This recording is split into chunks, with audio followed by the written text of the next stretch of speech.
Yeah. So, hi everyone, good morning. So, today's agenda will be we'll be discussing about like what will be. So first we'll be discussing about the background of each other. So we'll make understanding like where we are from, like currently in which domain we are into, and then I'll be starting with so that will help me like properly planning like how to take the sessions forward. So post that we'll be learning about what are the contents of this course in details. Anyway we had a brief discussion about the course content, but I'll elaborate it with some examples, like how do we work and what are the different parts and all this. And post that we will be starting with different type of projects we execute using big data technologies. Okay, so that will be the today's agenda, and so that's why like I just call it as a 0th session, and from the next session, from tomorrow's session onwards, we'll be starting directly with the Spark part. As I mentioned, like it's all hands-on basis from the day one only. To start with the hands-on part, we'll be doing the programming, and then we'll understand what's the theory behind that, or what's the concept behind that. So it's every day full with hands-on along with like what we have done in that program. Okay, that is basically that will be the today's agenda. So yeah, so myself Siddharth. So I am having like nine plus years of experience, and I started my career as a Java developer. I was a Java programmer for 2 years. For that last 7 years, 7.5 years, I'm completely into big data stacks. So initially, like Spark was not very popular at that time when I started my data engineering career. Like it was mostly Hadoop stacks, like Hadoop MapReduce program, Hive, UG, and all these things, and H-based database and all this. So Hadoop I used almost more than 3 years, and then Spark becomes very popular. Like we started using Spark extensively.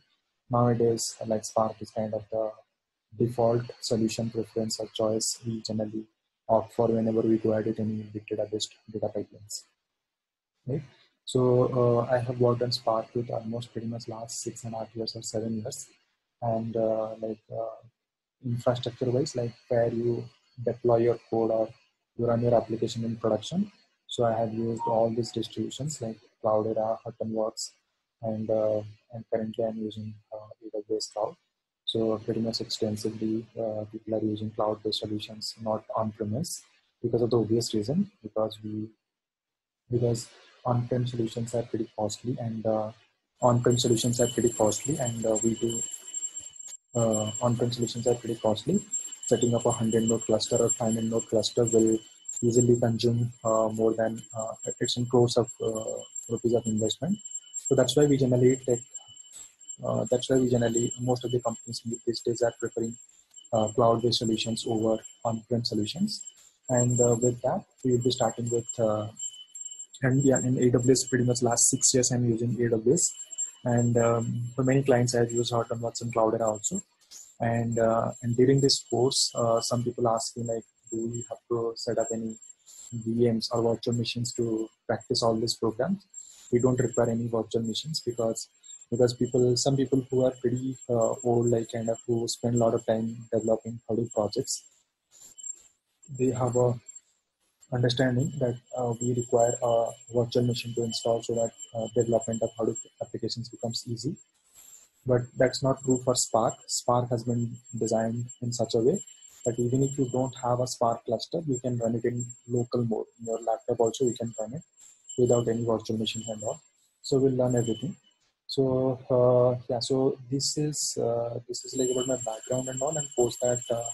Yeah, I generally prefer working in small startups or mid-sized companies because of the obvious reason, because we do because in small companies or mid-sized companies you will get to work on all latest stuffs, and you will be having that freedom to pick any new component and then do some POC and prove that it is worth using. Then you can start recommending and you can use it. And since I'm working as a tech architect in a fintech company here in Bangalore, so I do take care of all these data products and data pipeline projects.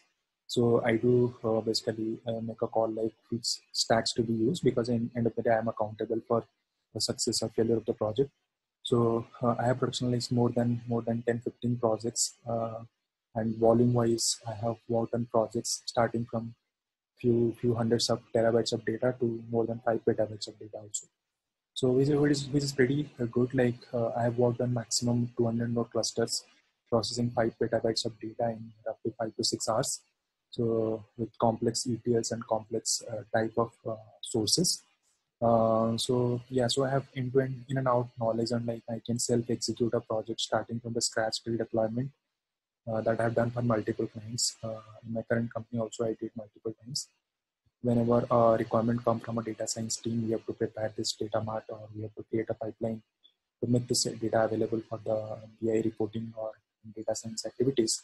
So to understand the requirement from the DS team, the data science team, and then understand like what are the different data sources, what is the final data mart they are looking for, and what are the um, different data sets they are looking for at the final output, and what is the volume and what is the complexity of the transformations and all. I do understand. I do validate the technology which has to be used. Is it worth spending time creating a big database pipeline, or all this data are available in any of these MPP databases? I can create some SQL queries and create that pipeline. So I do that analysis, and then I make a call like which tech stacks to be used, and then do the development. And once I do the development, then I have to deploy it to a cluster. So then generally I also decide like whether we have to go with the on-prem or cloud-based solutions. And basis that once the development is done, then I will generally productionize that application. So productionization part is also super tricky. Like it's not like you are building an application as a jar file, putting it to a cluster. So everything should be automated. And since I'm using cloud-based solutions, so all these things are programmable. Just like any business logic is programmable using any of this programming language. Similarly, you go for any cloud solutions like AWS, Azure, or Google Cloud. So all these components provided by them are also programmable. Programmable as in you want to create a 100 node cluster, you can go to their interface and click some manual clicks, next button, and create a cluster in few minutes. Or else you can write a script. Okay, if you have heard about Terraform, and here in AWS it is CloudFormation. So you can, or basically people who are using Kubernetes, you can write your Docker Compose, and basically Docker import file, and you can write the instructions to create a you can create a so basically you can write instructions to create a cluster and do all these things. And suppose you have to deploy your job every day, or you have to run your job every day or every week. That also you can programmatically decide. You can write a script that will create a cluster, and it will deploy your job, and once the job execution is completed, you can terminate that cluster also. So everything is programmable, which was not there in on-premise clusters like Cloudera and Automax. So in every other cloud providers, so everything is programmable. So your entire pipeline can be programmatically managed. You can create a cluster, run your job, and terminate that cluster once the job execution is completed. So we'll discuss those things also. Okay. So these are a couple of these are the steps in the productionization, like how to deploy your application. I do discuss that extensively. I take roughly 5 sessions for that. Okay, and basically I do. We will also discuss about the monitoring part. For your long running jobs, like when your job is running for a few hours, how to monitor it, so that like to make sure like you are optimally using your cluster resources. Okay, so that thing also we'll discuss. Then optimization part is basically if your cluster is not 100% utilized, not 100%, rather if 80 to 90% is not utilized, that means some of your clustering resources are idle, but at the same time you are paying money for that. So how to tune it? Is there any scope in the programming level? Whatever the code we have implemented using Spark, can we optimize it? Or basically the infrastructure wise, because when a long data pipeline which is running for 5 hours, 10 hours, or sometimes more than 20 hours. So the pipeline is designed in such a way that it's not throughout the execution time, it's not using the 100% of the bandwidth. Say for some time it is taking 80% of the resources, for some time it is taking only 25% of the resources, for some time when I'm writing the data to some database, it's only taking 10-20%. Like it's the first stable version released in the year of 2011. So it's pretty matured these days, and in the data engineering area. So how to search, like every other framework what you are seeing, if it is open source, for sure you will be getting the official documentation site available for free, not like traditional Microsoft this .NET and all where you have to purchase the license and all. It's completely free. It's open source distributed computation framework. So suppose I'm just searching Spark documentation site. Okay. So the first link what is being suggested is this one, right? So if you see, this is basically the documentation site, and this first page is basically they will help you through like how to download the Spark distribution and then install it in your local computer, and then start running some basic programs, because it comes with some few demo programs like pi calculations, right? All these kind of things. So this page, what are the different environments where you can execute your jobs and all. So you can run it in standalone mode. So most of the time we'll be spending running our job in our IntelliJ software, just like here you can see. So most of the time we'll be spending doing the development in a local computer, and in the real-time projects also we do the same thing. We do the development in a local computer, and then we basically test it in the production environment, which is our typical cluster. I'll show you. And like this is the standalone, like the development time we use this. Then Apache Mesos and Apache Yarn. Yarn is the most widely used. 99% of projects we execute using Yarn. Yarn is the environment on top of which our Spark job will be running. I'll come to that in details. And similarly, Kubernetes is picking up now. Kubernetes, Spark on Kubernetes is the hottest skill set now. Like, but still, it's only started a few months back. Now different vendors are coming up with the idea of cloud agnostic solutions. There, Kubernetes comes into picture. So my recent project is also in Kubernetes. I will show sometimes to you, like if you, but I don't insist other people to directly jump. So when you are starting, Spark with Yarn is the most suitable thing. So this is basically the environment where you'll be running the job, and then these are the different modules of Spark. Okay, this page is nothing but the quick start, then the Spark core part RDD, then the data frames. In the real-time projects, we always use Spark SQL data frame and data sets, and structured streaming for streaming application, how to read data from Kafka and all this. Okay, and this is the legacy version of the streaming application, and this is the machine learning library for the data science people. And graphics is graph analytics, which is pretty much kind of beta version. Now it's not stable. And which languages it supports, these are also mentioned here. Okay, we'll discuss that in details. And these are the deployment guides and other configurations. All these things are available. Okay, this is the Bible for us. Once we crack an interview, so this is the page every day we use. Okay, because you can see it's the official documentation site. So instead of like searching something there in the Stack Overflow or some blogs, the most authentic thing you will get it here in the Spark documentation site itself. Okay, so all these things you can see it here. So without further delay, so in this course, what we'll be discussing this first 3 modules. Okay, quick start is just installation, that is anyway part of this course. So the module wise, we'll be discussing RDD, accumulators, broadcast variables, then data frames and data sets and Spark SQL, then structured streaming. Okay, these are the 3 modules we'll be discussing, and these are the part of the data engineering or the big data developer role. Okay, so the Spark core part is nothing but RDD. Okay, it's a distributed collection or a distributed list. So we'll be spending almost 6 sessions on this. 6 sessions means 12 hours we'll be spending on this RDD. Okay, we will be using Databricks notebook. Databricks is the if you have started exploring on Spark, you might have got a chance to go through the person called Matti Jaharia, who just developed this Spark framework as his PhD project there in MIT University. So then in the year of 2011, he just open sourced it through Apache, and with that, it just started picking up in the market, and people started liking it, and because of its high performance and in-memory nature.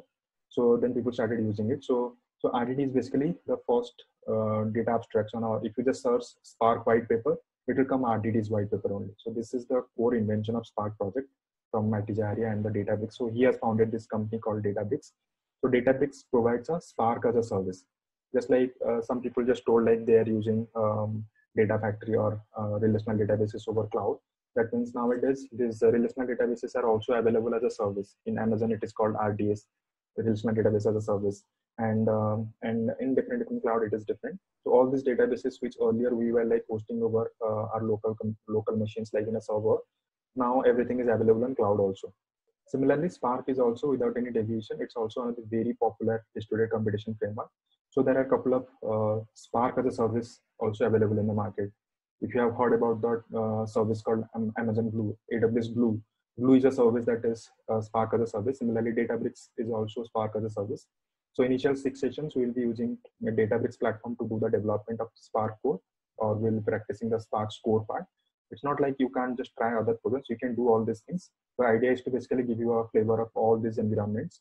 So first we'll be using Spark as a service, that is Databricks. So we don't spend any time doing the development. It's just a Facebook registration kind of. Just go to their website, register there, and they will give you a one node free cluster. So you can practice Spark program as much as possible. Okay. So Siddharth, I have one question. Yeah. Please. So basically, when you are saying that the Databricks, so as a service, so like I know that even Azure, we have it's a cloud offering from Azure as well. So is it like so you are saying, when you are saying that we can register and get like free subscription? So it is like is it like individual subscription from Databricks itself, like they are doing it, or like is it on some the cloud, like basically Azure or AWS? They internally uses, you can, if a company is using Databricks in the production environment, so Databricks itself doesn't provide anything. Either you have to create Databricks with AWS or Databricks with Azure. Both the options are available. That's the paid version. But for the free uses, there is a Databricks Community Edition is also there, which is they are self-managing. In the backend, actually it's AWS, but you will never get to know like in the backend which cloud has been used. So you will see a simple service like that. Okay. So it's basically available on internet, right? Basically, exactly, it's available and you don't have to provide your credit card, anything. It's free. It's free, like we'll see that. Just a few minutes after, I will just show you, like it was first 6 sessions we'll be using Databricks platform to practice the Spark program. So then basically we'll take a pause. Okay, so we'll take a pause and we'll learn like how to install IntelliJ, Scala, SBT, everything in a local computer. Okay, so then we'll spend some time understanding the Scala concepts or the Scala core part. Okay, so from Scala core part, what are the things we'll be discussing? Couple of things from Scala core, that is, we'll be starting with the Scala's core part. So as you might have heard, like Scala is also a pretty like robust language. It has huge number of functionalities and all, like Java and all, and in fact it runs on top of the same JVM. So we will be only discussing that part of Scala which is required for a Spark developer. Okay, we will not spend time learning like how to create a backend RESTful service, how to create a batch application. So only the core part which is required to program Spark, and that should be the expectation. So we'll spend 4 hours. So first session on Scala will be declaring variables for all these 3 loops, if else, pattern matching, then functional programming. Functional programming is one of the very important aspect of Scala. And if you're showing Scala in your resume, for sure you will be getting a couple of questions on Scala that is from functional programming. Like if you have heard about higher order functions, like passing a function into another function, or returning function from an existing function. So those kind of aspects. Function currying, like how to pass multiple parameter list to a function. Then implicit functions. So all these things, functional programming concept we'll be discussing. Then the second session will be mostly on the OOPS concepts or object-oriented concepts, like how to create class, constructors, objects, singleton class, immutable class, companion class, and objects. All these things we'll be discussing. And third and fourth sessions will be in the collections part, which is very important. In collections, we have all these conventional collections like list, set, map, everything is available here in Scala also. But again, 2 variants of the same, like you will find mutable collections, mutable list, mutable set, mutable map, and immutable version of the same also. And all these programs, what we have tried there in RDD, so same programs can be written using the plain Scala syntax also. Because as you know, Spark is the framework which has been developed using the Scala language. Okay, so any software or any framework we are seeing in the market, so it must have created using some programming language, some low level or high level programming language. We have spent some time writing Informatica jobs. Informatica product itself has been created completely using Java. Okay, you have used Python, Pandas data plane, or scikit-learn machine learning library. These are completely written in the core Python program. Without any deviation, Spark is also a framework. Okay, so it's a distributed computation framework. This framework has been created using the entire language Scala.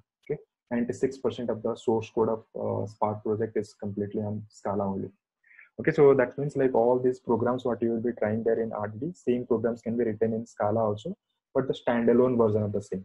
The Scala is a standalone programming language. We will see what is standalone, what is distributed. So that's why like all these examples also we'll see, like in the interviews also you will be expecting similar questions. Sometimes people give you some, now you might have heard like in India, like in Bangalore or Pune, any bigger cities you go, any interviews Spark, nobody is just trusting you on just phone call on like US market. Here they will invite you to their optimize. They will, it's a kind of like 4-5 hours discussion or a whole day session. They will give you a couple of assignments and you have to write the code. Then they give you a system and you have to write the code.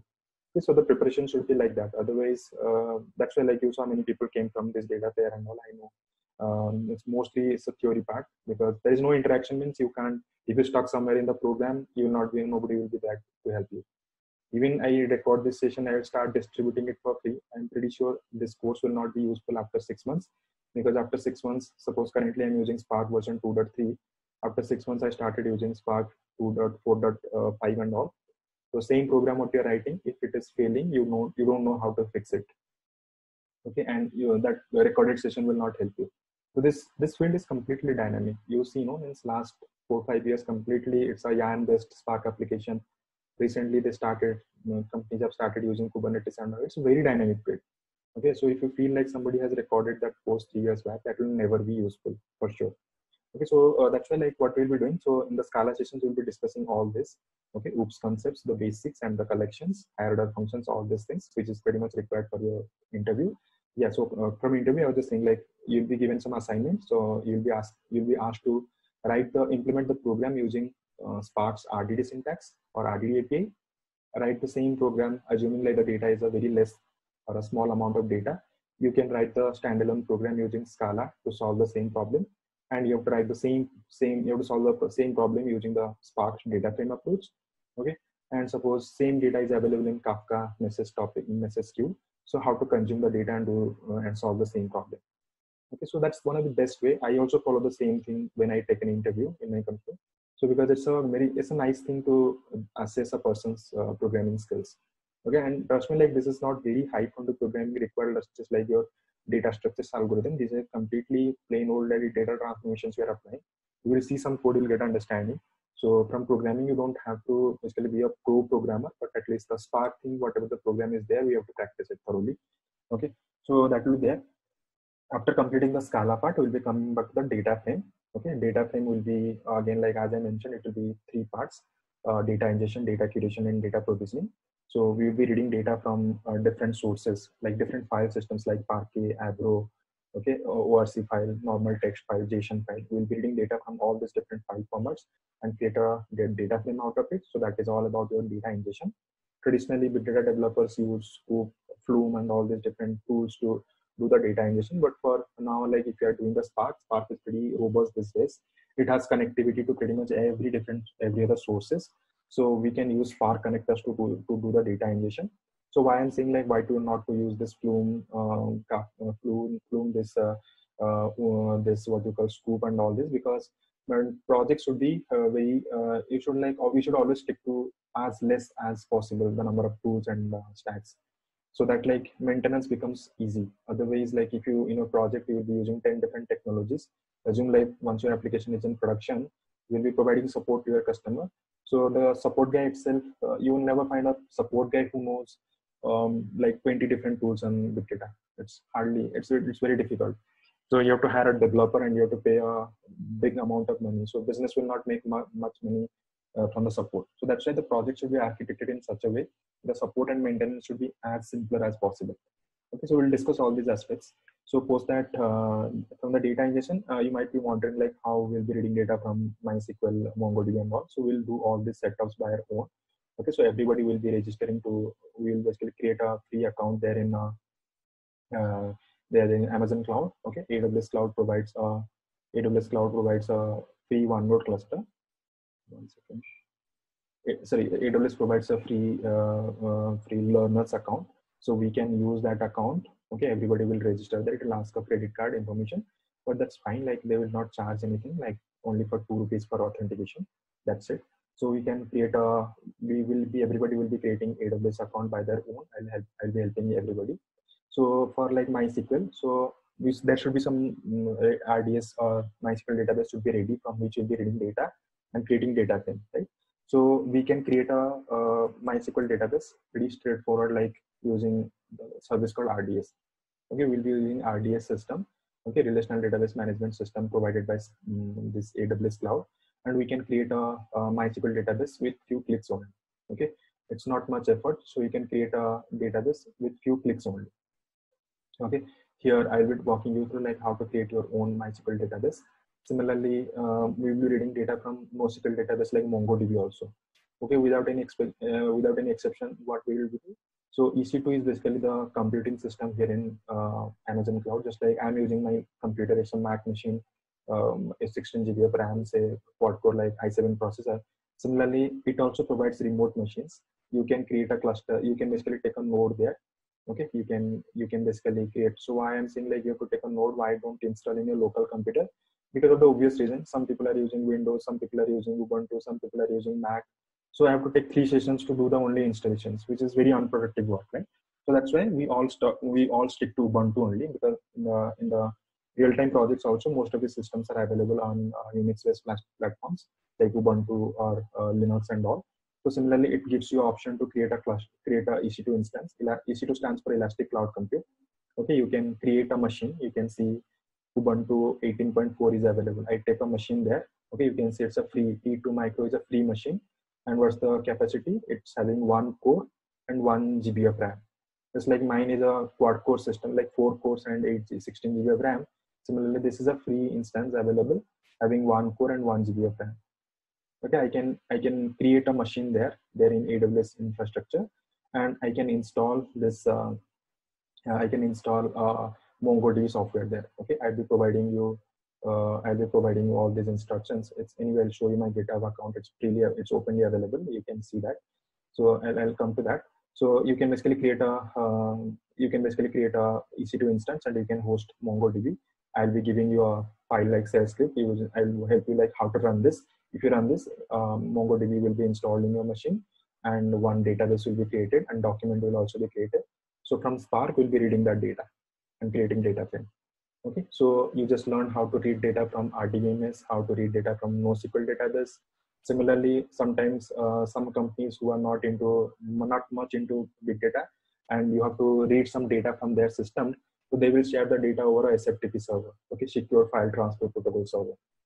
Okay, you might have seen like in some of the companies, shared directory, some data is there. You have to make a FileZilla or WinSCP connection and then download the data. So similarly, data is available in that system. How to read and process the data in Spark. Okay, that also we'll see. Like we'll on the same T2 Micro machine, we will be hosting MongoDB as well as the SFTP server, from which we'll be fetching data and creating data frame out of it. Similarly, yeah, so we covered RDBMS, NoSQL, SFTP server, and cloud storage. Cloud storage, if you have seen, like Amazon S3 bucket is the most popular storage system nowadays. Okay, AWS storage system is called S3, Simple Storage Service. We'll create a bucket here. Okay, we'll create a bucket here, and we will. This is called bucket, just like your computers have directory. Here it is bucket, and you can put your data there, and we'll start reading data from this particular bucket itself. Okay, so that is it like data lake?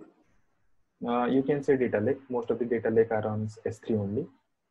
Just like in HDFS file system in YARN cluster, if you have hosted on Cloudera and all. So it is HDFS here in Amazon AWS cloud. It is S3. There in Google Cloud, it is called Google File System, GFS. In Azure, I'm not sure what is the file system. Yeah. So these are the different distributed file systems from which we'll be reading data from, and MPP database, which is again another like important area. If you have heard about MPP database, that is massively parallel processing database. All these MySQL and all these are standalone. On a single machine, you have hosted a database server. So Redshift is something like it's an MPP database. Okay, it's not the only one. So you have this Athena, you have this in Google Cloud it is called Google BigQuery and all this. So in I think there is equivalent data warehousing infrastructure there in Azure. I'm not sure what is that, but yeah, means every other cloud provides basically the same MPP database, which is pretty common these days. I think Rakesh might be knowing. In Amazon, sorry, for Azure, we have this Azure SQL Data Warehouse. Yeah, Azure SQL Data Warehouse, okay, which is an MPP database where you can, so that is basically the end, the sync of your data pipeline. You did all this data ingestion, data processing, everything, and you come up with the final data, and the final data will be used in Tableau, or whole bunch of data science people or data analytics people will query, so that it should be available in a queryable system, that is MPP database. Obviously, you can't just write it to MySQL or Oracle, because these are standalone system and you are working with hundreds of terabytes of data, petabyte scale data. So they will not be able to help you. So you have to go ahead with MPP database. MPP database is nothing but the same kind of SQL query engine which has been hosted over multiple computers. Okay, whatever query you are executing, that will be executed in parallel. So you can query TBs of data in few seconds only. Okay, that's the thing. So we'll be learning like how to set up our own Redshift database, and we'll write some sample data, and we'll read the data and create data frame. So these are all about your data ingestion. Pretty much like you check with any big data developer having 2 to 5 years, 10 years of experience. Just ask or check with them. So these are the system in real time also we use. Okay. Okay, so yeah, I was just discussing about this like RDD, and then we basically discussed about the Scala. That is the fourth session we'll be discussing, and then the data frame thing. I was discussing like data ingestion. That is pretty much all these ingestion softwares will be hosting over AWS. Okay, AWS RDS, MySQL database, AWS EC2 instance, on top of which MongoDB, SFTP server.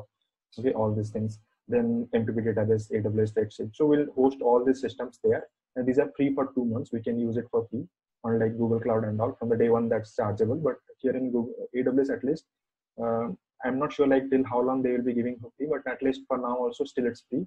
And even though they will be charging not more than 500 rupees or 1,000 rupees for the entire 2 months. But I have seen like nobody has given a single money to AWS. Once the bill will be becoming 2,000, we can close the account. We can create a new account. Okay, so that's not a problem. So that is the data ingestion part. And the data curation part. Data curation is basically what I mean as you did the data ingestion. You read data from all these different sources and you stage it into Amazon S3 bucket, which is your data lake. Okay, you staged all this data there. Then you will be doing the data cleansing. Okay, you will be reading data from all these systems to do the data cleansing. Data cleansing means like some tables will be having a couple of junk records, so you have to clean it, you have to remove it, or you have to basically treat them as per the business requirement, as per the business logic. And then the data curation, you do a lot of aggregations, window analytics functions. You have to apply to come up with a final master data set, join multiple data set together. As you know, like all these BI tools, or all these visualization tools and all, they don't depend on this traditional RDMS normalization. Not like data is not very highly normalized like 2NF, 3NF, not like that. Rather, these are warehouses. Your business has 3 transaction tables, and because you have 3 different business verticals.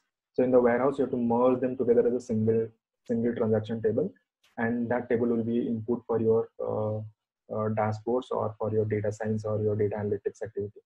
Okay, so these are the steps. And then the next thing is basically you have multiple customer base, so you have to club them together as a single customer data. So all these kind of things we do, and then that input will that data will be the master data, and that will be used as the dashboards. Okay, the backend data for dashboards. I'll come to that, what is dashboards and all.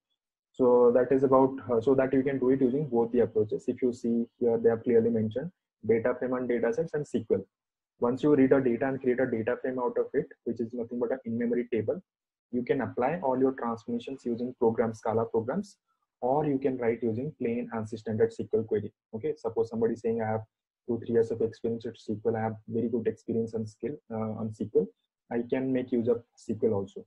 But again, we'll discuss when to use what. It's not like our own convenience. It's always about the project or the architecture or the ease of the projects. Okay, not like our ease. So we'll see that. Okay, we'll apply the data creation using both Scala language, Scala syntax, as well as SQL. Okay, so that is about the data frame part. Data frame, that is the data curation. And then the data provisioning. You applied all this data preparation work, you created master data set, whole bunch of fact and dimension data sets. And then it has to be published for the downstream applications to be consumed, right? In your downstream application, suppose whole bunch of business analysts will query your data. Okay, they will query your data. Some whole bunch of people will take the data from your system and they will render that data as different dashboards. So this is the end users, we decide how to produce the data. If it has to be queried, then I will be picking up some MPP database. If it is queryable, but it should be queryable, but it's not very frequently queried, like once or twice in a week it's queried, I don't go ahead with any MPP database. Rather, I'll be going ahead with some schema on read database. Schema on read database, if you have heard about Hive XML table, so that is pretty much old now. Nowadays, there are many tools are available. If you have heard about Presto, Presto is one of the very high performance MPP or read and schema database. So AWS has come up with a managed version of the same. So if you have heard about AWS Athena, AWS Athena is basically the cloud version of the Presto. Okay, Presto is basically, you can say it's an MPP database, or you can say it's a schema on read database. So where data will be sitting there in Amazon S3 bucket. So whenever you are querying it, then only you'll be charged. But for Redshift and all, you have to create a permanent 10-node cluster, 5-node cluster, and the billing will be there per month or per day basis. The billing will be there. But schema on read databases, so you are storing the data in one location in Amazon S3 bucket, which is the cheapest of all. Pretty much like for a TB of data for a month, you are paying some 0.001 cents, means $0.001, like which is 1/10 of a cent. So which is pretty easy, pretty cheap. And the schema is sitting there in your Athena. Okay, and Athena is not like you just create an account once it's charged. No, they will charge you basis your query. If you're querying 1 TB of data for 1 hour, they're charging you $5. Okay, which is pretty much fine. Like if I'm querying only once or twice in a week, so why to create a Redshift cluster pay every day, every hour? Rather, I'll be storing it in some schema on read system, so that it will be easy for, it will be very cost convenient for the company. Okay, those kind of things we'll be discussing. Yeah. So actually, you see, Siddharth, in Azure also, so like in SQL Data Warehouse, like which is like a product from Microsoft, so they also introduce something called external table. Like you can have the data in your data lake, and instead of bringing all the data to your physical tables, you can create a structure over that, and then you can query, you can write the normal SQL statement, and then you can get the data from read the data from the data lake. Okay, yeah, that's pretty much like there are n number of tools are there. If you have heard about this Snowflake or this Google BigQuery, they are all running on the same architecture. Okay, it's all schema on read. Data is sitting somewhere, and the schema is sitting somewhere else. Whenever you are querying, then only you are paying the money. Okay, rest of the time you are not paying them. It's not billed. So all these traditional databases servers, if they're providing, but I'm assuming most of them are basically standalone. You will not get parallel computations and all. These are all standalone. Means even though the data is sitting somewhere else, when you are querying it, that query is getting executed on a single server. Okay, and when you're talking about single server, means you have a limitations. Okay, so what about data query you are processing? That should be run. You should be able to run it on a single machine's computation capacity. Okay, so that's why like that is.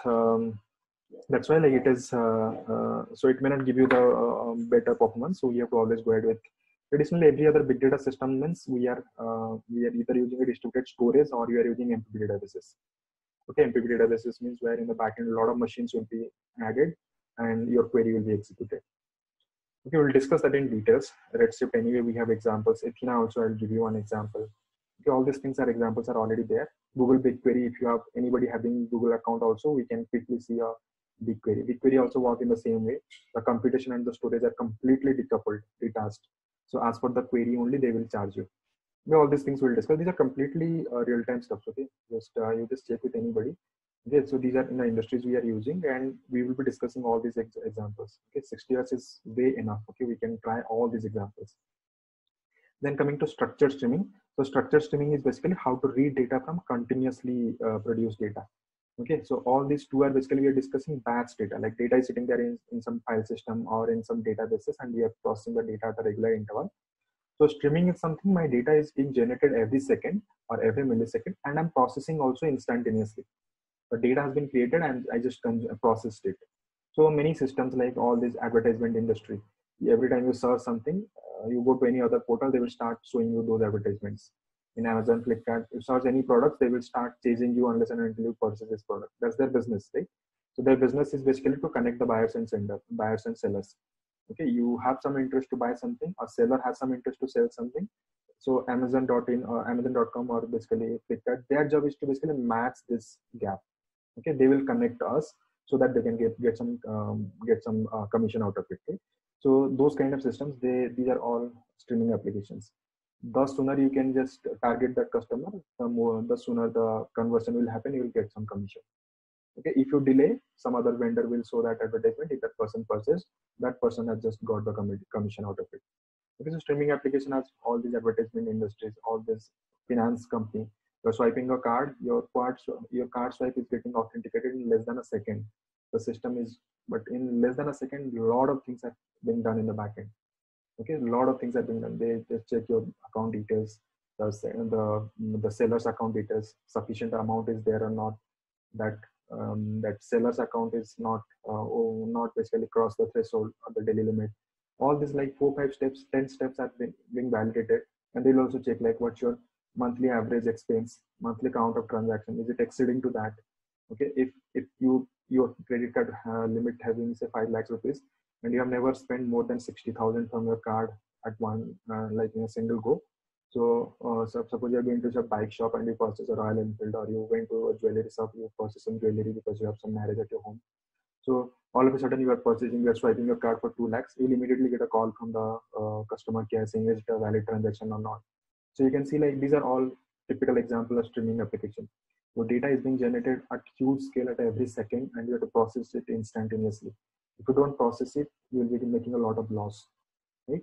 For this credit card, if they don't able to identify it's a fraud transaction or not, they will lose a lot of money, because it's very difficult to recover the money from that. A person got your card, he just swiped and just purchased something, went away. Who knows? Like it's a 150 billion population. How to search that person? Our system is not that intelligent. Our traffic cameras cannot identify each and every person's details. So most chances you will not get hold of that money back. So the bank has to pay that money from their own pocket. Similar thing for Amazon.in and Flipkart.com. If you just make a slight delay, some other vendor will show that advertisement, and if the purchase happens, that person will take the commission from it. Okay, so those kind of applications are typical examples of streaming applications. So we'll learn like how to set up a Kafka message broker on the same EC2 instance. Okay, T2 micro instance what we have created. There we host Kafka message queue, a single server Kafka message queue, and we'll read data using the structured streaming. Okay, it will take roughly 2 sessions. And DStream, as I mentioned, is the legacy version of the streaming application. Spark, we will be using Spark 2 only. So this is from Spark 1 only. And MLlib, Graphics, Spark are, these are basically, MLlib is for machine learning or data science people, and Graphics and Spark are, these are still in beta stage. Okay, there is no production application. Okay, so these are the different modules of Spark, and these are the 3 things should be part of any data engineer or big data developer. So we'll be discussing a lot of examples, almost 100 examples we'll be discussing. Trust me, like minimum 100 examples. All these things are available in my GitHub repository. You can see that also. And post that, we'll be learning the productionization part. So we learned how to write the Spark code in a typical project. What is data ingestion? What is data curation? What is data provisioning part? So you have a brief idea. So during the 60 hours, we'll be writing programs for all these aspects. Then coming to the productionization part. So that's the differentiating factor going to a traditional institute where like 100 people, 50 people are sitting, or versus coming to a person who is working and just giving online training, online classes.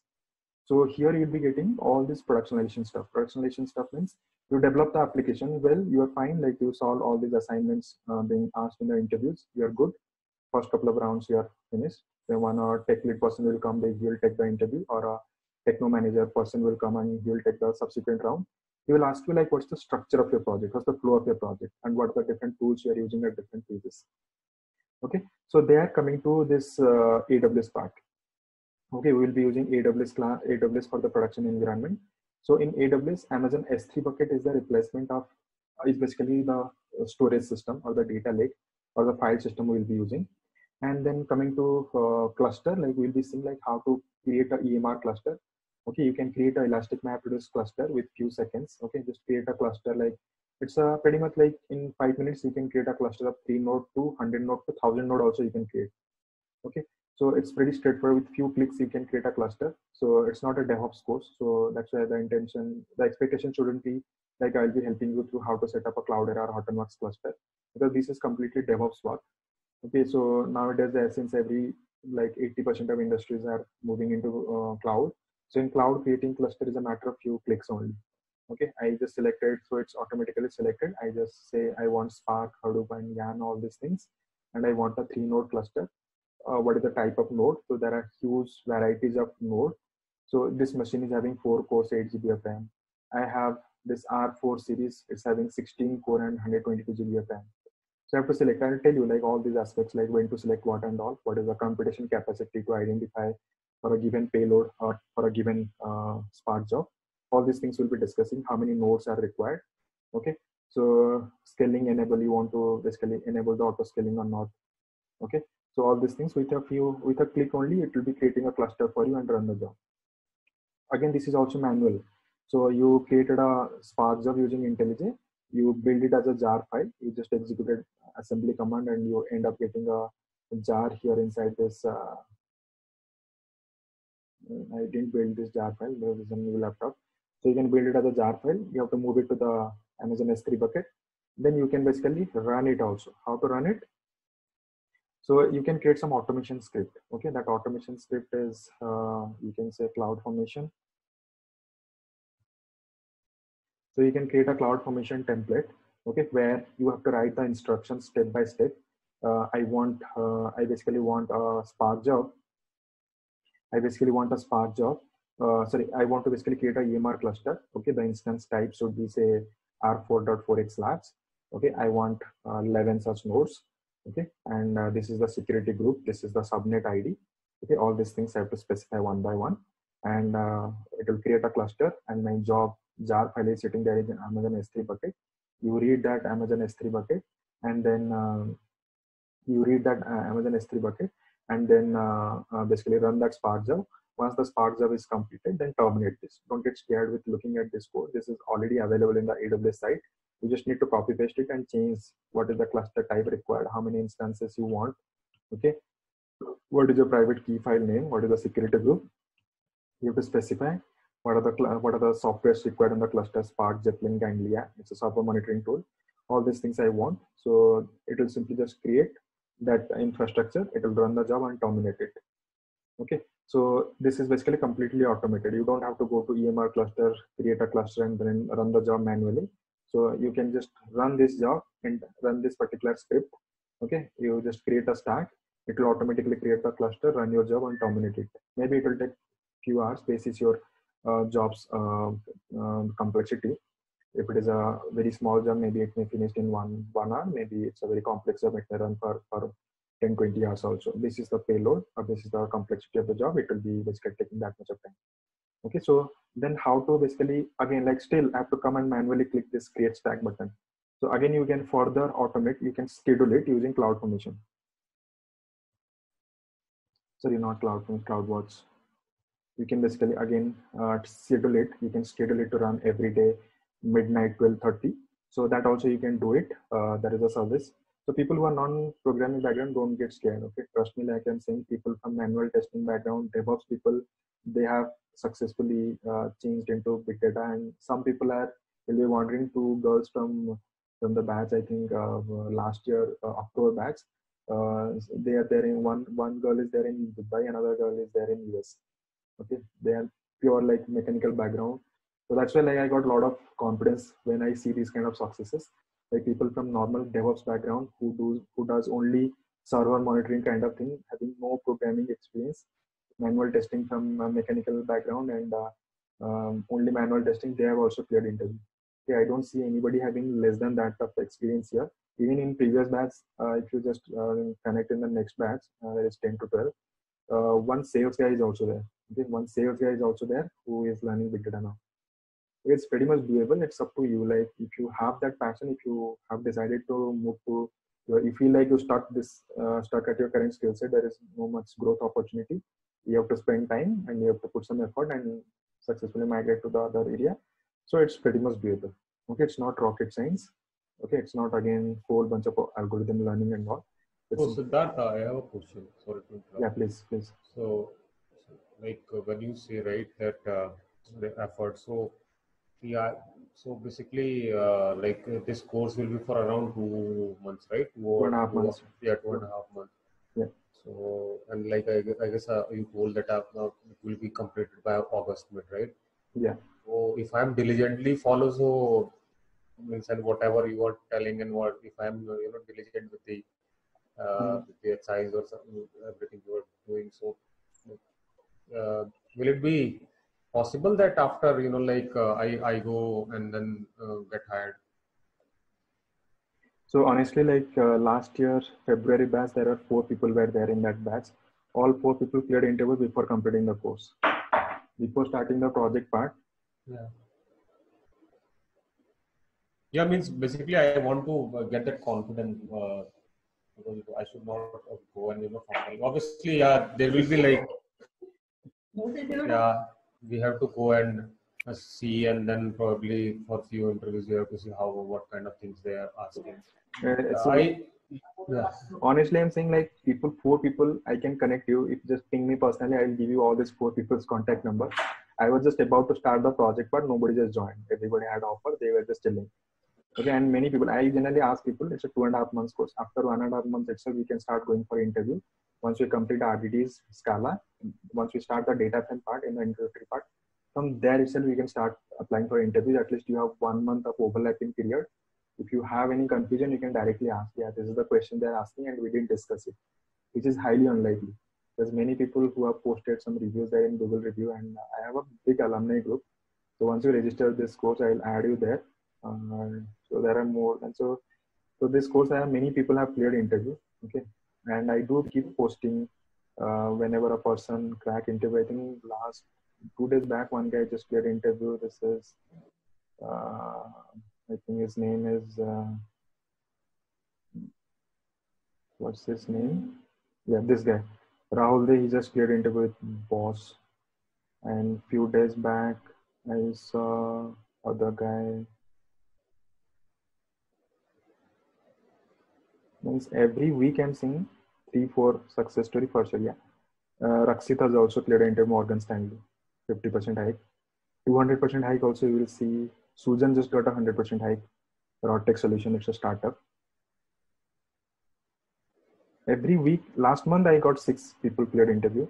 This month only one guy, I just show you the last one. This guy Bala, he just cleared interview with 200% hike from Taban Technologies.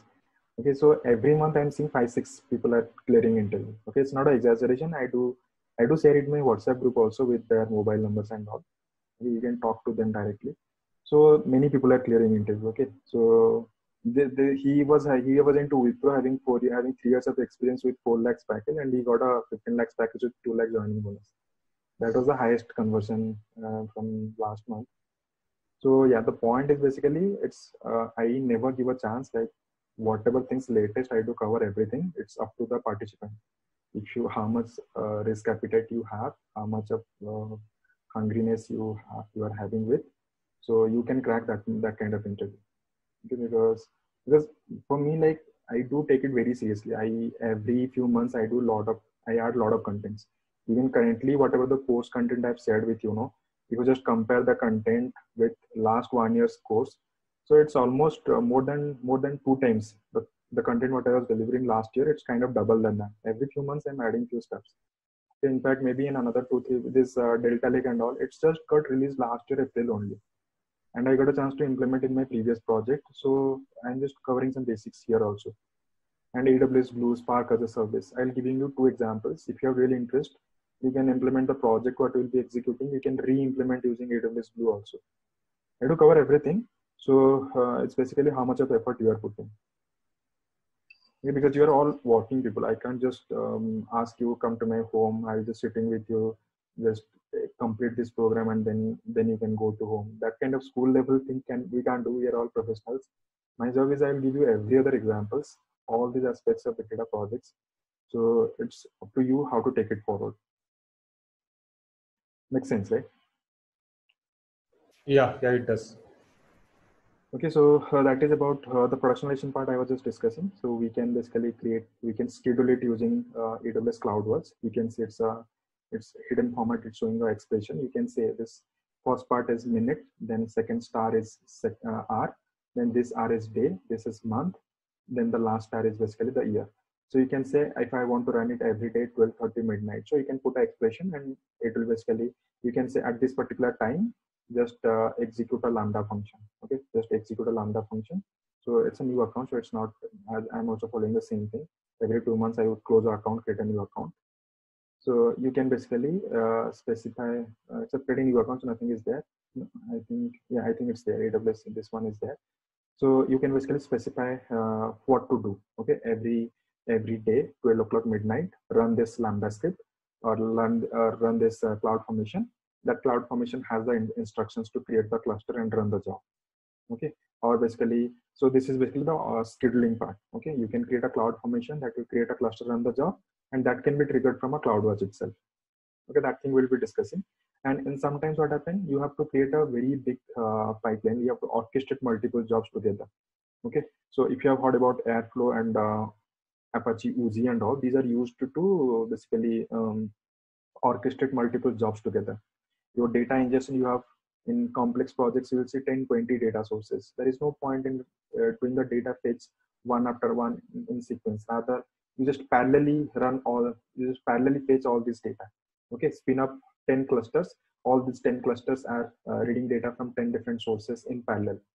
So suppose each is taking 1 hour. So instead of like waiting for 20 hours to finish the data ingestion, in 1 hour you can parallelly run them, and all these things will be completed in 1 hour, isn't it? So that is one thing.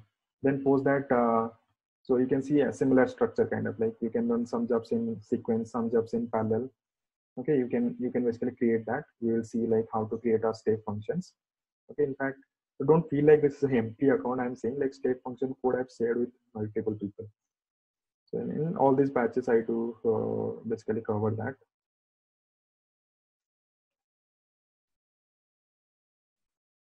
So this is kind of a sample Lambda functions to, just like you saw CloudFormation template. This is again another approach. You can create a you can create a Lambda script, specify how many nodes you want, what is the type of node you want, all these things, and then you specify all these things.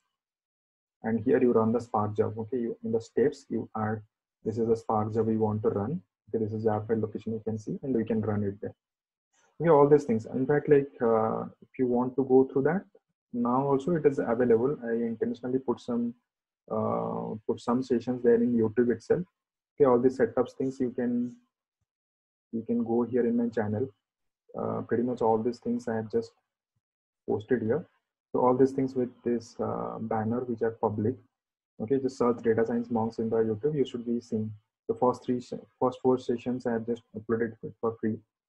And then introduction to Scala part also, like I just kept it for free. Like you can see 4 sessions, 3 sessions is publicly available. Setting up AWS services are also available here. And roughly 30, I say 30 sessions, but this is spilled over to 31 because some very experienced people are there who just dragged it kind of anything. So again, another 3 sessions are there to be finished. So all these things are there. I given some 10 videos for free. So I think that is pretty much sufficient to assess a course. Okay, without further delay, so I'll just quickly finish it, like what other things we'll be covering. Yeah, so state function is used to orchestrate multiple Spark jobs together. Okay, in a very complex scenario, when you have 10, 20 Spark jobs has to be run in parallel or in sequence, how to orchestrate them together, that is to the state functions. Okay, so these are all about the AWS. Anyway, Redshift also will be discussing, Redshift and Athena.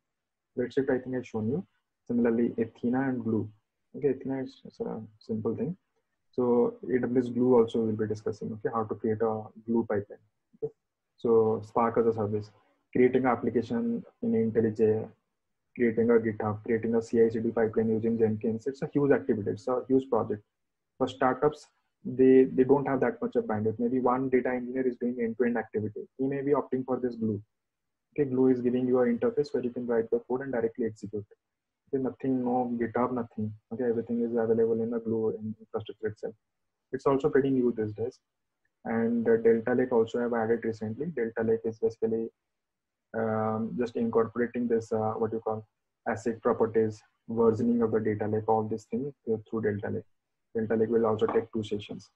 And after all this, we'll be doing hands-on on this particular project. It will be a typical data pipeline project, reading data from heterogeneous sources Okay, a Spark job is running on a EMR cluster. It will be doing data ingestion from all these systems, write it to S3, and then you apply the business logic on that, write the final dimension and fact data into this Redshift database. Okay, this is pretty much about the data pipeline project. Many people ask like, can I show this project? So this project is basically a template project. You can basically keep it as a template. So whatever current project you are working in, so maybe it's a healthcare vendor, maybe it's a retail, maybe it's any domain you are saying. Nowadays, every vendor is having big data use cases. So you can translate your current project into big data project. Okay, after executing this project, you will get an idea like how the flow of a big data project. So your current project can also be translated as a big data project. We can show that. Suppose you have 10 years of experience, you have 9 years of experience, you want to show 3 years of experience. As I recommend everybody to show minimum 3 years of experience. Or if you have less than experience, then show the entire, suppose you have 1.5 year, 2 years experience. Still say your last 2 years or 1.5 year, you are completely into Spark only. Okay. So if you're showing 1 year of experience, you can show 2 projects, 2 years, maybe 3 projects, 3 years, maybe 4 projects. That should be sufficient. Whatever project you have worked, just change the stats, change the story as big data project. I'll help you with that one.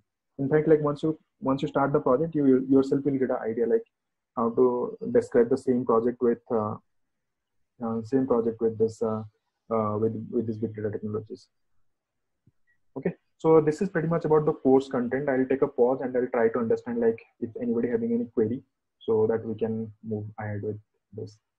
Anybody having any query? I speak very fast. You can interrupt me. You can ask me to get slow. Okay, so nothing to hesitate. Okay, and I always try to give as much as contents possible. That's why like entire 2 hours I just keep on speaking.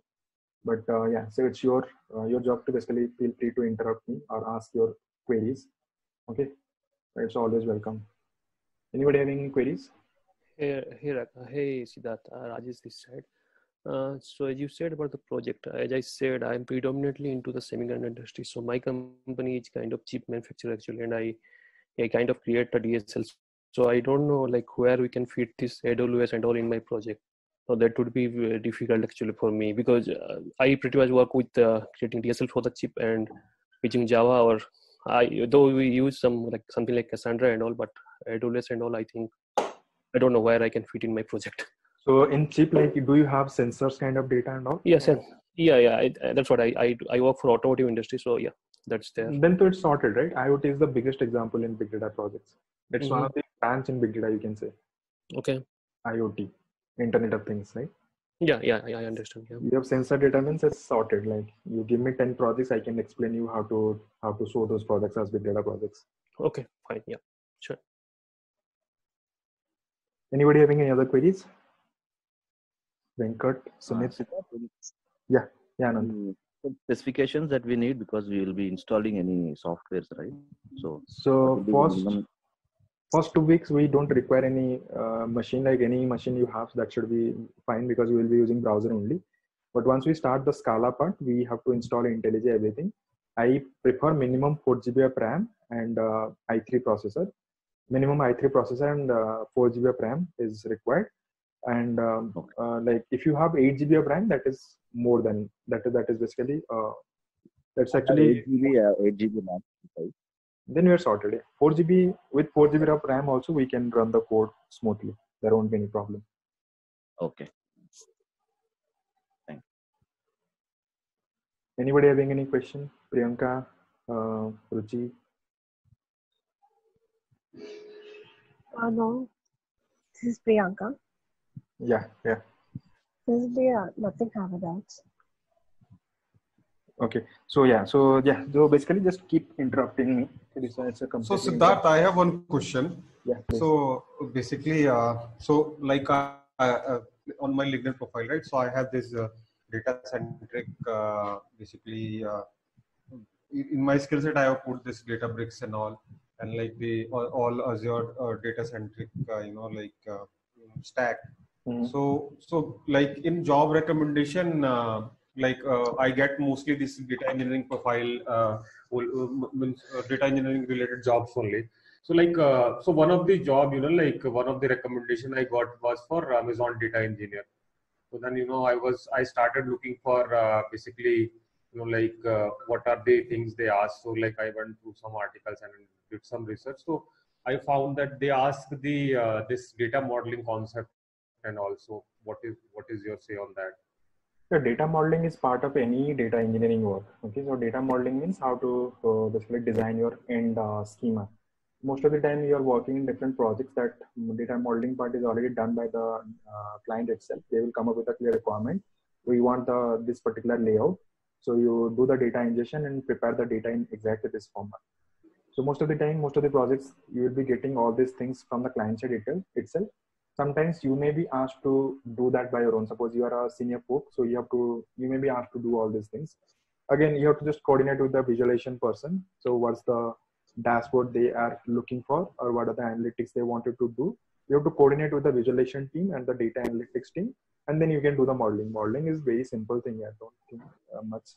Modeling is basically I'll discuss like what is dimension table and fact table. So there itself I'll be covering like how do we merge multiple data sets together to create a single warehouse. All these things I'll be discussing. And coming to AWS cloud, if you are just learning one cloud, learning the second cloud is just a matter of few days only. 1 or 2 days you may require to just adapt to the new cloud, because technology is same. You are creating a big data. But just the basically, because like now when you are telling with this S3 and EMR, right? So I'm able to correlate it with like Azure environment. So what is the equivalent of basically those services in cloud? Exactly. So suppose we are learning here in AWS, tomorrow you are getting an opportunity to work in Google Cloud. So never hesitate. Okay, you maximum require another 1 or 2 days to just relate like what are the services you learned in AWS and what is the equivalent there in Google Cloud. Okay, it's pretty straightforward. Okay. Similarly, all these things, what I give you example, no, you read data from MySQL. Yeah. Your client is having data there in Oracle. Okay, so there is minimal change required to change the code and change the MySQL code to change it to read the data from Oracle. Same thing, you read data from MongoDB here. I will help you how to read data from MongoDB. Suppose in your project, suppose you are asked to read or write data to Cassandra. With minimum change, you can you should be able to rewrite the same program in a different way. Because practically it's not possible to discuss. Suppose in relational database, you can imagine there are more than 10, 15 databases there in the market. NoSQL database, minimum 7 to 8 databases are there. Google Cloud file system, you can see there are 3-4 prominent file systems are there in cloud. Okay, if you learn one from each, then you should be able to replicate the same solution in other infrastructure. So one more question. Sorry, I asked a lot of questions. No, it's fine. Yeah. So basically, see, like obviously you have told this, like you will be covering these main three concepts: these RDDs, data frame, data set, and then streaming. So what do you think that apart from that, like because you have like nine plus years of experience, and you must have been both of the side, right? Means interviewer as well as an interviewee, right? So what do you think, like apart from this thing which you are telling that good to have? Not honestly I'm saying you don't have to learn a single extra thing. If you just successfully complete this content, this 2.5 months, 60 hours of content, that is more than sufficient to crack any 3 years, 4 years level of interview, senior data engineer or lead data engineer level. You don't have to put any extra effort to learn anything that extra. Trust me, like many people have given the same comment to me. Many people have told like whatever we have learned, that is sufficient to crack an interview with 3 to 4 years of experience in your resume. Okay, don't get biased. Like don't again think like I have to again learn something. I have already packaged it as a single project, single course. So that's why like everything. In fact, like a lot of advanced techniques, Delta Lake and all, Glue and all these things. Most of the interviewers they themselves are not aware. Just to basically make your resume look appealing, like to stand out. That's why only I just add few very latest stuff also. Maybe in another 6 months, Kubernetes also I'll be adding, so that every time you're applying for an interview, your resume should be shortlisted. If you are highlighting this kind of latest tools, it will be eye-catching. So if you just successfully complete this, that is sufficient to crack an interview with 3 to 4 years of experience in your resume. Sure. Thank you. Okay, Venkat, Sunit, anything? Yeah, Siddharth, nothing from my side. Thank you. I bet that you continue. Okay. So with that, like I'll stop sharing the screen. Somebody else, can you share your screen? I'll help you through like how to set up Databricks notebook. because as I mentioned, from the day one only it's programming. So today it's day 0. So from tomorrow itself, I'll start doing the programming. So I want to quickly help you through like how to set up the Databricks Community Edition. Can someone share your screen? Ruchi or yeah, I can share. Okay, cool. And every session in the beginning, I do ask questions also what we have discussed last session. Not like, don't feel like I'm assessing like a school teacher, rather just to make you comfortable or make your tongue familiar with the wordings. So you are from a different background, you are entering into big data. So you should speak big data related terminologies. Okay, this data ingestion, data pipeline, clustering, and all this. So I'm using it, so I'm well versed with these wordings. So you're new, so I want to make sure you should speak big data terms. Okay, so that's why I make sure like everybody should be familiar with the wordings. Yeah. So you can just search Databricks Community Edition. So you can see the this. Always forget about the ad. So can you give me access?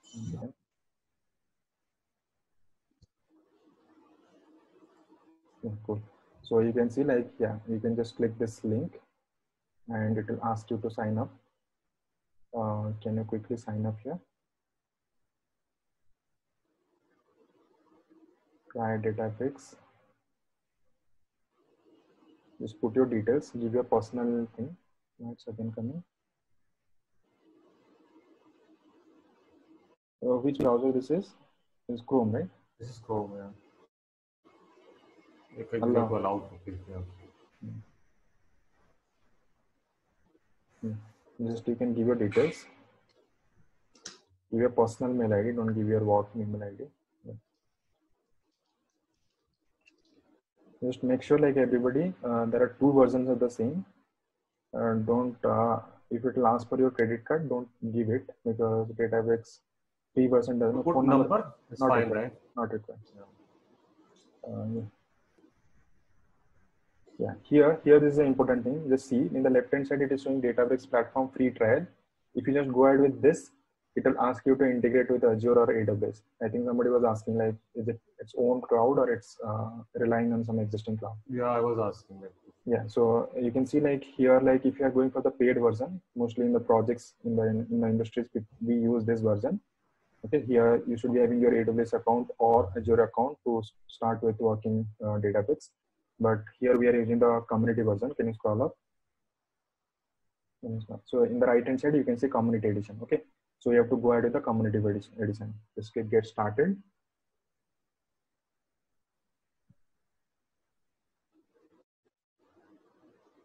Okay, just while doing, do it carefully. If you just by mistake click the left hand side, you have to again, it will ask you for the credit card information. You should check your email. You should have received the password reset email.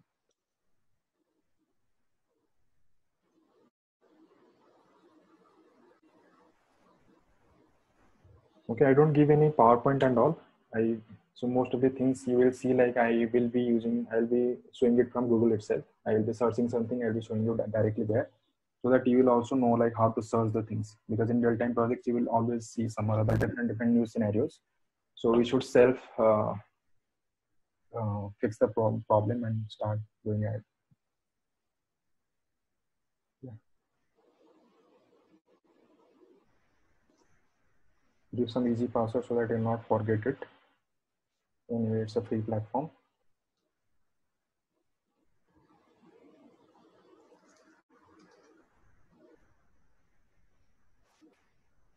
At least one uppercase.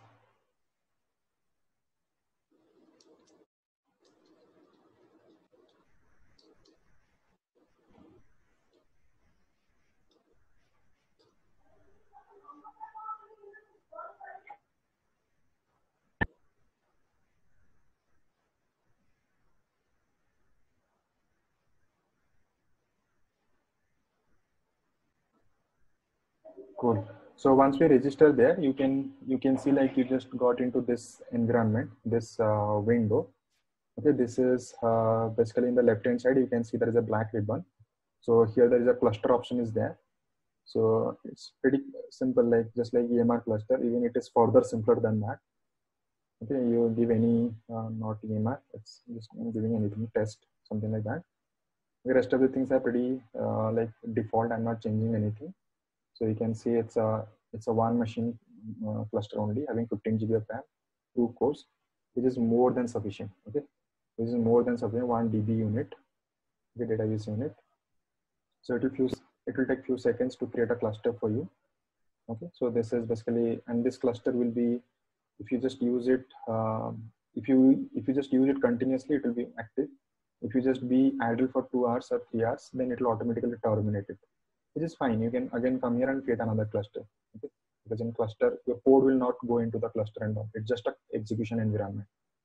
Similarly, you have to upload data. Suppose first, what we'll be doing, we will be executing a word count example. Okay, so I create some. I'll not execute the program, don't worry. So tomorrow only we'll be executing the program. So I'm creating some sample junk file, hello world,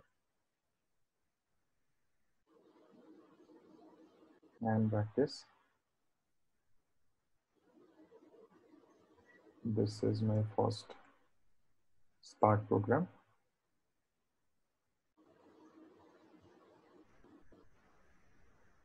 And again Spark with Scala.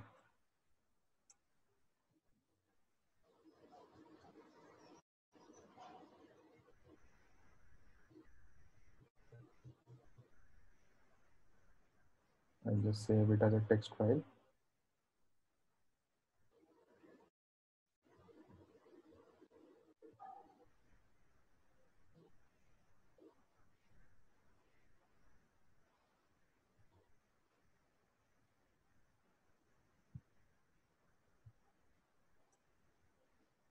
Okay, I just go to there, go to the data and click add data button. You can see there is a browse button is there.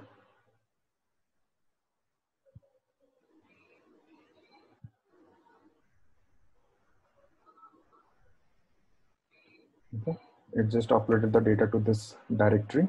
Just assume like you have uploaded 1 TB of data. It just uploaded and it just give this URL. We'll come to that. I will not write the program. I'll simply just check all the setups are fine. Then you can create a notebook, which we will be using tomorrow. Language, I'm selecting Scala.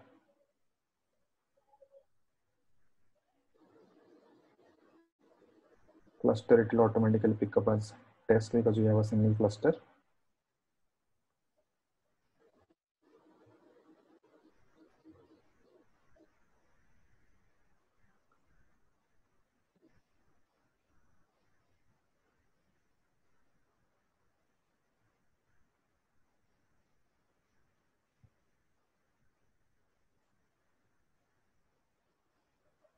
Shift enter or control enter, whatever you can execute.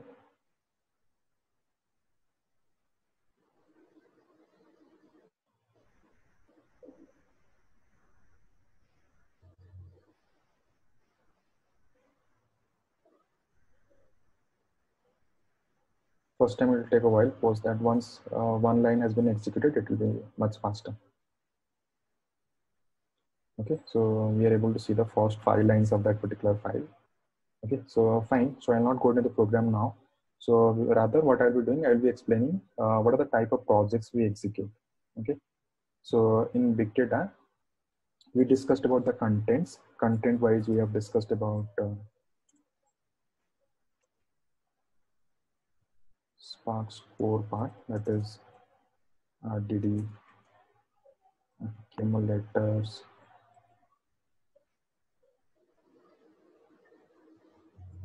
and broadcast variable.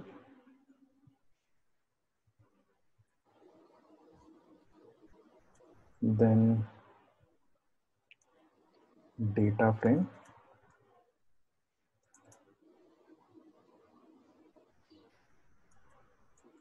data set, and Spark SQL.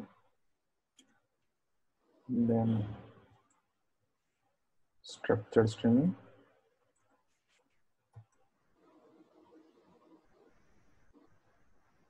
Okay, I think after this, okay, so structured streaming. Then Then Scala part, what we will be discussing, as we have discussed. Core part or the basic.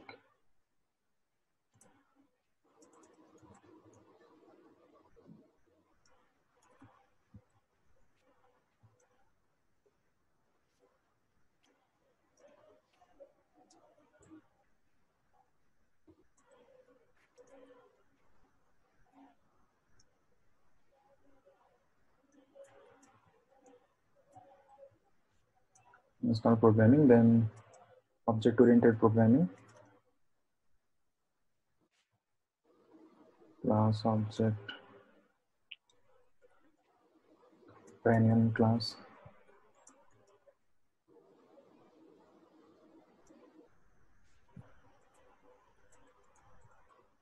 what else? Anybody remember? Singleton.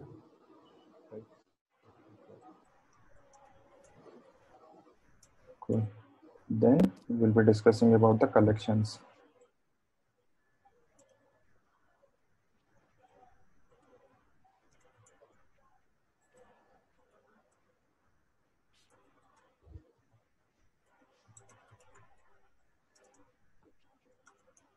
Mutable and immutable version of the same. Option, some, none, tuple, and all this. Okay, post that on AWS front what we discussed. So post the session, just kindly just post it in our WhatsApp group so that everybody will be informed. Then assignment also I do write it, I do post in the WhatsApp group so that you can track. In AWS part, we discussed about EMR cluster, Lambda, cloud formation, then step function,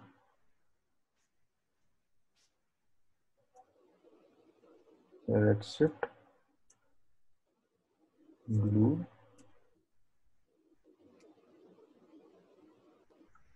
CloudWatch, S3. Okay, and then the project part, then Delta Lake is we're discussing. Then also this part called project part. Okay, nothing but a typical big data pipeline.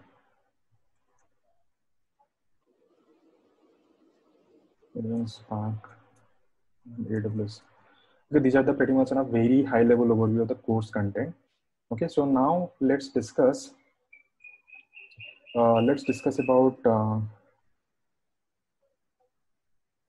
so day zero is basically all about this part. We are basically discuss about this. Then let's discuss about like what are the type of projects we execute in Spark. I just told you, but let me summarize. Types of projects we execute using big data technology. I'm not explicitly saying Spark, rather in general I'm saying technology. So first type of project is basically creating data pipeline. Creating data pipelines or data lake or warehouse or data marts. Okay, so that is the first type of project. Second type of project is basically productionalizing ML pipelines. I will just tell you now. And third type of project is basically third type of projects are basically creating streaming application.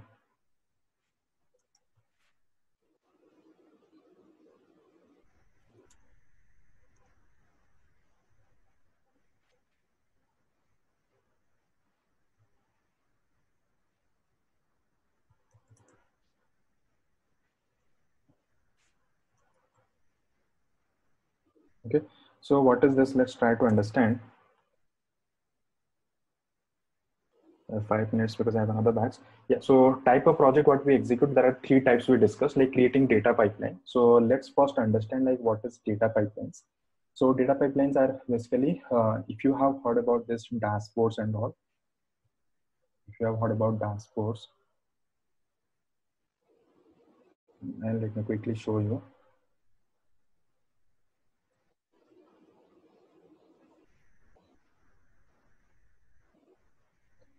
I'm pretty sure you might have seen this kind of dashboard in anywhere, like maybe in your company, maybe in TV, news channels and all. It's a pretty straightforward thing. Like every company does this kind of thing. Okay, they do dashboard. Okay, so any business which is running in the industries, so the business people will look for these kind of charts and reports so that it will be easy for them to make business decisions. Okay, so you will never get to know, like when a business, like think about any company who are having employees more than 5,000, 10,000, who have more than 100 clients working with them. So it's very tedious. Like you can't just simply go to every other database and query the data and get to understand what is happening. So BI, business intelligence or dashboarding is kind of the backbone of pretty much every other business. Take any example. Suppose this is the chart of say Reliance companies, Reliance Industries. Reliance Industries, this is Reliance Jio, Reliance Jio's like expenses and the profit. Okay, expenses and the profit in Reliance Petrochemicals. Reliance Entertainment, this is the profit and this is the expenses. Sorry, expenses and profit. So in the backend, these are all data. Okay, so we like data engineers prepare the data in the backend, and our dashboarding guy or Tableau developer or a ClickView developer has created this chart. Okay, our data is sitting there in Amazon S3 bucket or Google BigQuery or Redshift. He just connected that and he used that data to come up with these charts. Different donut charts basically showing the expenses and profit of different businesses. Maybe Reliance Jio is basically a new launch from them or 2 years back, couple of years back. So maybe they're trying to observe the customer growth pattern month and month. Total active customers they are tracking. It should be increasing, it should be decreasing. If they're running some promotions, it should keep on increasing. If the price has been increased, they will see decreasing. If it is again started some promotions, its customer base is again increasing, like that. Okay, say month on month, the expenses and the revenue part. Okay, operational cost and the revenue part and the new customer acquisition. These are all different vertical bars. Okay, so suppose Reliance Jio, suppose there will be a drop down. You select Reliance Jio, it will show you all these things. You select Reliance Petrochemicals, it will be showing all these matrices of petrochemicals. You just select a drop down saying Reliance Entertainment, it will show all these matrices of the Reliance Entertainment. So the point here, what I want to make is basically all these dashboards are basically data based. Okay, data driven. Okay, all these businesses create all these dashboards because in a company like more than 1 lakh employees, it's practically impossible to basically monitor your business without this kind of business intelligence or dashboarding. It's a must.